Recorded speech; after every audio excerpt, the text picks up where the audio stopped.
nós, encorajam o nosso espírito. Por isso eu digo a você, esse é o estado que você deveria buscar. Você tem que buscar essa certeza. Se você já é crente em Cristo Jesus, você tem que buscar essa certeza, se apoderar dela. E você me pergunta, mas é possível alguém ser crente e não ter certeza? É possível alguém ser um crente em Jesus Cristo e ele perder provisoriamente essa certeza. Por exemplo, quando ele negligencia os meios de graça, ele para de ler a Bíblia, ele para de orar, ele para de escutar a palavra de Deus, ele para de se congregar com os irmãos, começa a se envolver com seus negócios, a empresa está dando muito trabalho, a fazenda tem muita coisa para fazer, e aí vai, de repente ele começa a se perguntar se até Deus existe mesmo. Ou qual é o meu relacionamento com Deus? A certeza da salvação é um estado que tem que ser procurado e mantido diligentemente, como o apóstolo Pedro diz na sua segunda carta: procurai com diligência cada vez maior fazer segura a vossa vocação. Então é um dever nosso desenvolver essa certeza, procurá-la, cuidar dela, mantê-la, porque é dela que fluem todas as demais bênçãos: paz, alegria, tranquilidade, resiliência, perseverança. Tudo vem disso. Eu tinha dito que é possível alguém estar justificado e não ter certeza. Primeiro, quando ele negligencia os meios de graça. Acontece isso. Segundo, quando ele cai em algum pecado, em especial, que fere a consciência e entristece o Espírito Santo. É possível isso acontecer. Todos os pecados ferem a consciência do crente e entristecem o Espírito Santo, mas alguns ferem de maneira mais profunda, entristecem o Espírito Santo, de maneira que o crente, depois que ele cai, ele pode passar um tempo, às vezes um longo tempo. Cito para vocês o exemplo de John Bunyan, o famoso autor do Peregrino, o livro mais lido no mundo depois da Bíblia. John Bunyan era um pastor batista. Antes dele se converter, ele passou a vida preso por pregar o evangelho. O pessoal soltava, ele ia para a praça pregar, prendia, trazia ele de volta, soltava, ele ia para a praça pregar de novo, prendia ele de novo. Fazia cordão de sapato na prisão para sustentar a filhinha cega. Foi ele que escreveu o livro O Peregrino. Se você não leu, deve ler. Leitura obrigatória depois da Bíblia, valendo certeza de salvação, ok? John Bunyan, o começo da vida dele, como cristão, se converteu na igreja da Inglaterra, participando lá da vida da igreja, e um dia veio uma tentação na cabeça dele: blasfema do nome de Deus, blasfema do nome de Deus. A paixão, né? Aquela tentação. Não. Aí veio: blasfema, fala mal do nome de Deus. Aí finalmente ele blasfemou. E na hora que ele blasfemou, veio a voz: não há perdão para esse pecado. Você blasfemou contra o Espírito Santo. Durante 2 anos, John Bunyan se arrastou nos porões da incerteza e da insegurança, da angústia e da agonia espiritual, em trevas, achando que não tinha mais perdão para ele.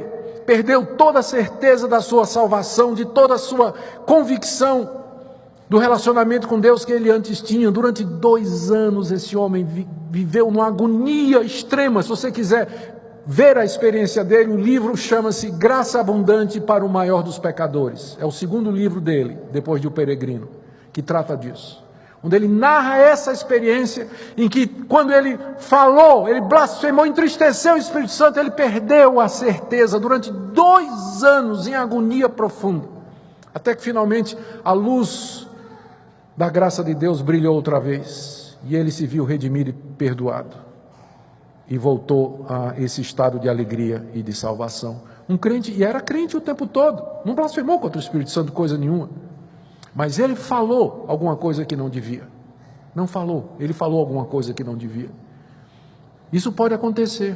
Tem crentes que não têm certeza da sua salvação, porque a consciência está carregada de pecado não tratado, pecado que não foi resolvido. Você não pode ter as duas coisas: deleite no pecado e certeza da salvação.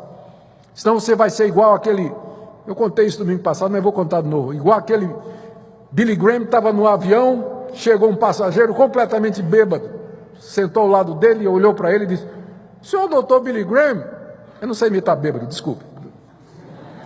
Aí o Billy Graham: sou eu mesmo. Disse: eu me converti, sou o senhor que me converteu.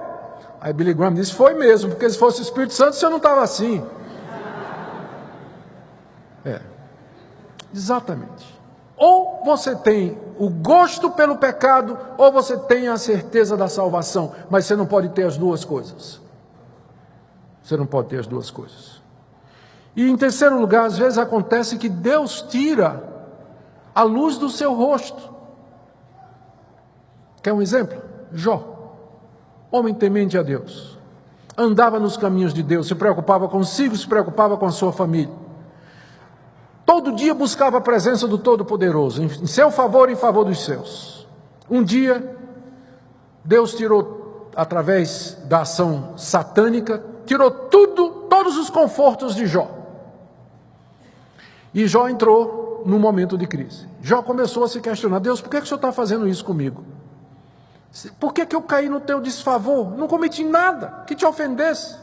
A gente não tem ideia de quanto tempo, alguns estudiosos dizem que não foi menos de 1 ano que Jó passou naquele sofrimento descrito no livro que leva o seu nome. Em que Jó amaldiçoou o dia que nasceu, não via mais razão nenhuma de viver. Contudo, em todo esse tempo, Jó não perdeu a luz da esperança. O Espírito Santo lá no coração dele, dizendo, calma, né? E Jó lutando, aquela angústia, ele perguntando a Deus, por que Deus o tratava como os ímpios? Ele não tinha mais certeza do favor e do amor de Deus contra si. Mas depois de 1 ano, se os nossos cálculos estão corretos, tudo volta a Jó. E o seu estado segundo se tornou melhor do que o primeiro. A luz do rosto de Deus volta a brilhar sobre ele. A alegria enche o seu coração outra vez. Eu te conhecia só de ver, de ouvir, mas agora os meus olhos te veem. Plena certeza agora. Mas durante um tempo Deus tirou a luz do seu rosto de Jó e o deixou andar em trevas. Deus faz isso para testar o nosso coração. Às vezes acontece isso, sua vida está bem, você está lendo a Bíblia, está tudo indo bem, e um dia você acorda, o avião entrou na nuvem. Você lê a Bíblia, não sente nada. Você ora, parece que não passa do teto. Você suplica, nem a voz do arcanjo trazendo a resposta você ouve, nem um farfalhar de asa de anjo trazendo resposta, nada, não vem nada, céu fechado, tudo parece dar errado, as emoções lá embaixo, e você começa a se perguntar, será que eu sou crente mesmo? Será que Deus me ama? Será que eu estou perdoado?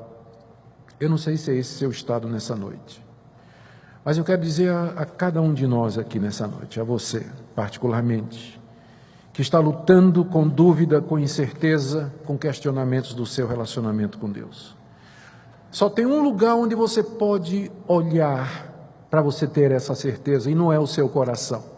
Porque se você for buscar a certeza da salvação dentro do seu coração, você só vai encontrar dúvida, trevas e a carne. Mas você tem que olhar para a cruz do Calvário, para Jesus Cristo.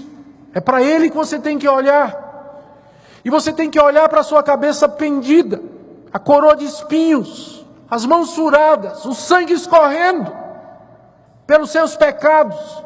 É ali que você vai encontrar a certeza da sua salvação, não em você, qualquer outra coisa que você faça. E à medida que você contempla o Salvador morto pelos seus pecados, o Espírito Santo vai dizer, Ele morreu por você, você é dele, seus pecados foram lançados sobre ele, se regozije e louve a Deus por tão grande salvação.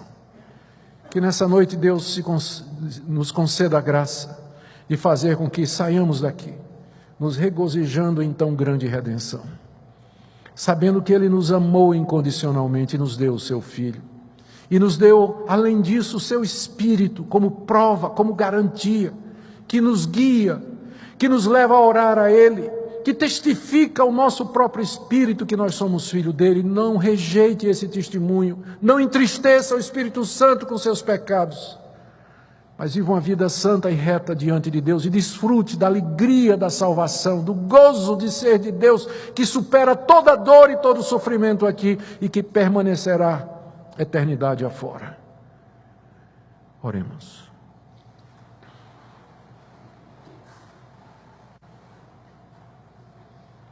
Ó Espírito Santo, Tu que habitas no Teu povo e que estás aqui nessa noite, Glorifica Jesus Cristo na nossa vida. De que o nosso coração e os olhos do nosso entendimento sejam fixos no crucificado, que ali verteu seu sangue por nós. Ó Espírito, guia-nos no caminho da cruz, na mortificação da carne. Faz-nos clamar pelo nosso Deus como nosso Pai, e testifica o coração dos teus nessa noite. Testifica que são filhos de Deus. É o que eu te peço por amor de Jesus. Amém.